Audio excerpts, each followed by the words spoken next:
बाई बाई बाई अवलक्षण झालं ग बाई. काय झालं? अगं अंगावर पाय पडली ग. काय करू एवढं सकाळी सकाळी. जानकी हातात काय तुझ्या? कुठे काय? काय नाही. काय लपवतेस? काय नाही मावशी. पाहू दे मला. अगं बाई बाई बाई अगं विधवेच्या जातीला असा कुंकवाचा करंडा आण बघू. अगं आण. आण बघू गं. चांगला आहे की? अहो असं म्हणतं बोला मावशी. अंगावर पाय पडल्यावर काय होतो? हो काही होत नाही. अंघोळ केली म्हणजे सारा दोष मिटून जातो. हे एक बरं केलं. नाही म्हणजे सांगितलं. अजून आंघोळ व्हायचीच होती. नाही तर दुसऱ्यांदा करावी लागली असती. आणि ही अशी घरात अवलक्षण एक एक घडायला लागल्यावर आणखीन काय होणार आहे म्हणा. औदसा नेली.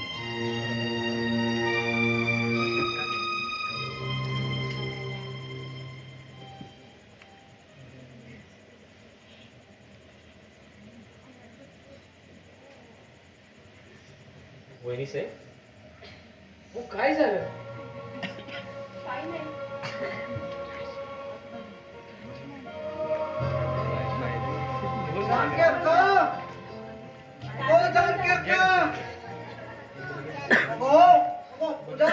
तुळशी ठेवायचं विसरला तुम्ही.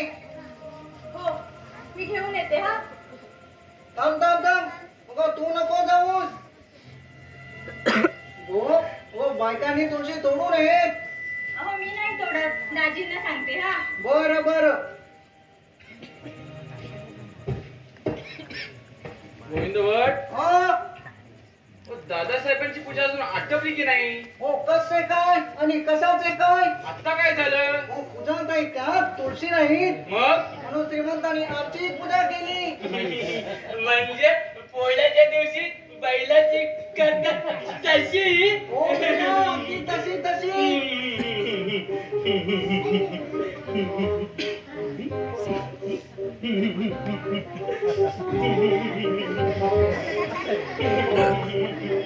अरे मेल्या शिवशील मला बघतोस काय. तुमची शिंग पाहतोय. तिचा तिचा अरे शिवशील मला मी सोळा आहे. तुम्ही सोवल्यात म्हणजे तुमचाही नवरा मेलाय वाटत. तिचा तिचा अरे तुझा अक्कल बिक्कल आहे की नाही. वेड्याचे वेडे. यात काय तुम्ही वेडेपणा केला? परवा मावशी नव्हत्या का सांगत आपल्या स्वयंपाकीन काकूंचा नवरा मेला म्हणून त्या सोवल्या झाल्यात. अरे गाडवीचा अरे ते सोळे वेगळे आणि हे सोळे वेगळे. गोविंद भट, हं? अहो कशाला तुम्ही सुद्धा त्या बिंडो पोराच्या नादी लागताय? मी मी मी मी बिंड? मग हे काय आहे? डोसक तुझं, मग ते शाण्याचं नाही. शाण्याला डोसक कसं असतं? त्यात मेंदू असतो जो तुला नाही. मग मग डोसक फोडलं की मेंदू दिसेल. हो हो दिसेल दिसेल. डोसक फोडू ओढ ओढ फोडू ओढ.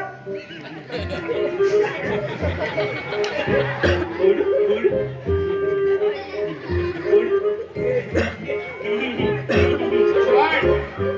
गोविंद भट, हं? हो भटजी, तुळशी पत्र आणतात ना? हो हो आणल्या आणल्या. पाहिलं दासोपंत. हो रोजची 2 तासाची पूजा आज तासावर आली. हो श्रीमंताचं कशा आताच लक्ष नाही. कारण आज रामनवमी. रामच्या आईचे श्राद्ध आणि रामदादाचा वाढदिवस. होय ना. पुन्हा सकाळ बसून श्रीमंताच्या डोळ्याचं अगदी अभिषेक पत्र झालंय. गालावर असं सतत दार धरले. अशा देव माणसाला नुकून त्या देवाला तरी काय मिळणार आहे तो देवाच जाणे. पण गोविंद भट, आता मात्र श्रीमंतांना देव पावल्याशिवाय राहणार नाही. हो पण आम्ही गणपती पाण्यात ठेवल्याशिवाय पण ह्या नियतीच्या पुण्याईनच तर राम परत येणार. ते ठरलेलंच आहे. आजपर्यंत आम्ही लघुरुद्रे महारुद्री केली ते पुण्यकोटीची जाईल. दासोपंत ते टालाचे नाही. त्यांच्या नामस्मरणाने पाषाण सुद्धा पाण्यात तरले. बरं पाषाण सुद्धा पाण्यात तरले हो.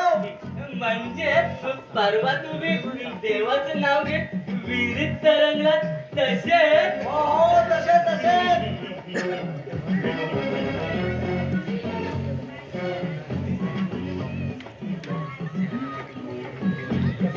हो अरे आम्ही देवघरात देवपूजेला बसलोय. तू नमस्कार करायला ये पाहू. आणि भटजी बुवा तू अजून तुळशी पत्र का नाही आणल्या? हो हो आणल्यात. अजून तुळशी कशा नाही आल्या? या तुळशी. हो हो हो देव देव खाली. पवित्रे पवित्र वा. पवित्रे पवित्र वा. पवित्रे पवित्र वा. जानकी अक्का आज तुझं लक्षण एक दिसत नाही. नाही म्हणजे तुळशी आणायला इतका उशीर कधी झाला नव्हता. ओम यज्ञेन यज्ञमयजंत देवा नंदनजी, तानि मंत्रपुष्पांजली धर्माणि सुरू झाली. प्रथमान्यासन् देहनाकं महिमानः सचन्त यत्र पूर्वे साध्या सन्ति देवा. दासोपंत बोला वहिनी साहेब. घरी जाताना परटकर वैद्यांच्या घराकडून जा. त्यांना म्हणावं वाड्यावर येऊन जा. दाजींच्या बायकोची तब्येत बरी नाहीये. वहिनी साहेब हो अजून किती जणांना जपणार आहात तुम्ही?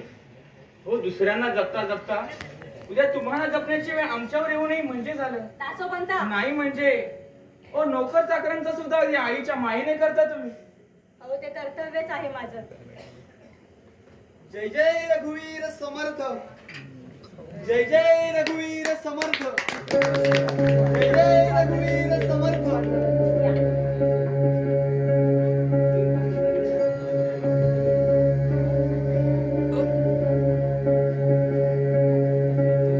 दासोबंद कोण? रंगराव तुम्ही आणि इथं हे पत्र दादासाहेब पूजेला बसले. एक काम करा तुम्ही 10-15 मिनिटांनंतर या. ठीक आहे. आणि हो सोम कोणतं? स्वर्गपूरकर. भैया साहेब स्वर्गपूरकर. ठीक आहे या. म्हणा सज्जना भक्ती पंथेची जावे तरी श्री हरी पावी जेतो स्वभावे.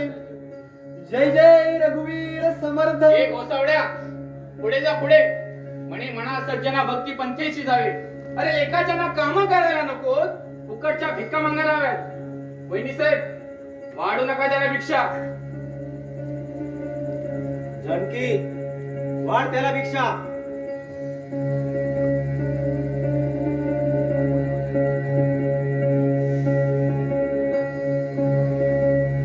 जय जय रघुवीर समर्थ. जय जय रघुवीर समर्थ. जय जय रघुवीर समर्थ. दासोपंत दारी आलेला याच्या रिक्त हाताने परत पाठवायचं नाही. ही शिकवण आहे या वाड्याची. घ्या तीर्थ घ्या. दासोपंत पण तुमचे हात का थरथरतायत? तुमच्या हातून एखादा पाप तर घडला नाही ना? श्रीमंत अहो तुमच्या सहवासातल्या माणसाच्या हातून कधी पाप घडणं शक्य आहे का? हो घडू नये हीच इच्छा. आणि घडलंच तर ईश्वर इच्छा. मामनजी ते तीर्थ तुळशीत टाकायचं राहिलं. हो पुरी. द्या मी टाक. दासोपंत ओ ही पोर म्हणजे या वाड्याचं भूषण नाही. हो भूषण. अहो रात्री आमची सेवा करत असते. हो आमचीच काय तर या वाड्यातील साऱ्यांची सेवा करण्याची धन्यता मानते. पण परमेश्वर तिच्या पुण्याईचं फळ तिच्या पदरात टाकत नाही.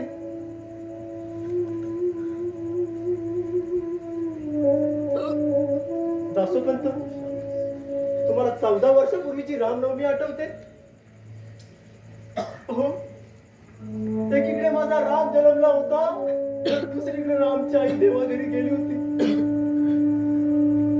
अहो तेही पत्नीचा दुःख आम्ही विसरलो त्या पुत्राचं तोड पाहून.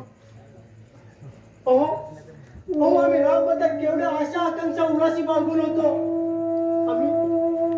आम्ही रामचं लग्न ठरवलं मोठ्या हौशीनं जानकीशी. पण ते देवाला पटलं नाही आणि दैवाला रुचलं नाही. श्रीमंत हो, पण त्या भूतकाळातल्या गोष्टी आता कशाला? हो दसोपंत, वर्तमान काल उचलून भविष्य काळ प्रकाशित होतो. हो पण भूतकाळाला जरी काल विसरता आला तरी कालचाला विसरता यायला हवं ना. हो दासोपंत, अहो आम्ही काय विसरायचं? आम्हाला राम नावाचा मुलगा होता हे विसरायचं. हो तो या दिवाणखान्यात खेळला, या ओसरीवर रांगला, त्या बागेमध्ये बागडला ते विसरायचं.